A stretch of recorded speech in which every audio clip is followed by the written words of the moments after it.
Patrick Poivre d'Arvor contre la justice. Acte 2.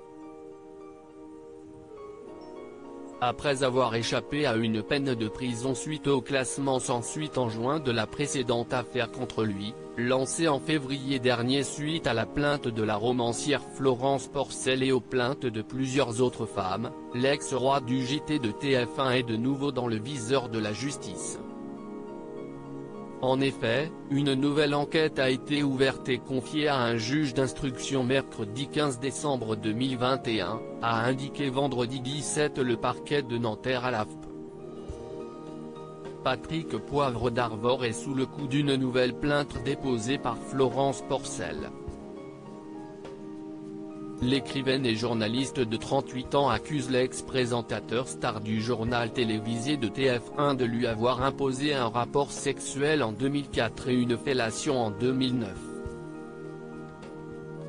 Ce sont sur ces faits de 2009 classés pour insuffisance de preuves que les enquêteurs investigueront de nouveau, a précisé le parquet à l'AFP.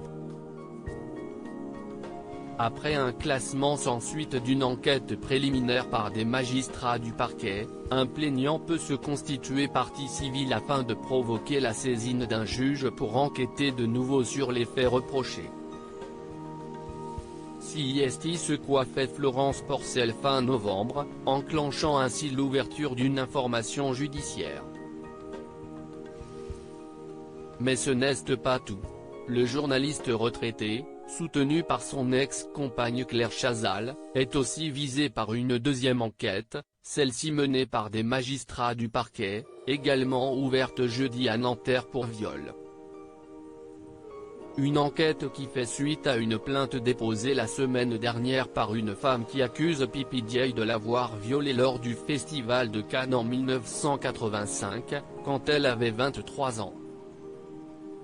La victime supposée est Laure, qui a travaillé au bureau de presse du Festival de Cannes.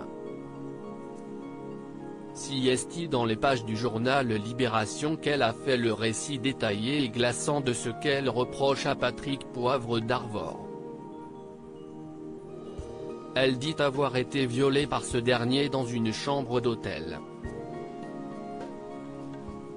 J'ai suivi Poivre, bêtement, comme une bête qui va à l'abattoir. Je suis allongé sans culotte et sans pantalon et il est au-dessus de moi. J'ai le sentiment de me liquéfier pendant qu'il me pénètre sans préservatif. Mon corps est là, et je suis ailleurs, a-t-elle notamment relaté, expliquant avoir accepté de prendre un verre avec lui pour parler d'un éventuel stage à la télé mais que ce dernier lui aurait demandé de faire un inattendu détour par sa chambre sous un prétexte vaseux. Une autre victime supposée, la romancière Amandine Cornette de Saint-Cyr, a aussi relaté des faits qui peuvent s'apparenter à un viol, survenu en 2009. Si elle n'a pas encore porté plainte, ces faits ne sont pas prescrits par la loi et pourraient donc causer à PPDA une peine de prison. Patrick Poivre d'Arvor reste présumé innocent des faits reprochés jusqu'au jugement définitif de cette affaire.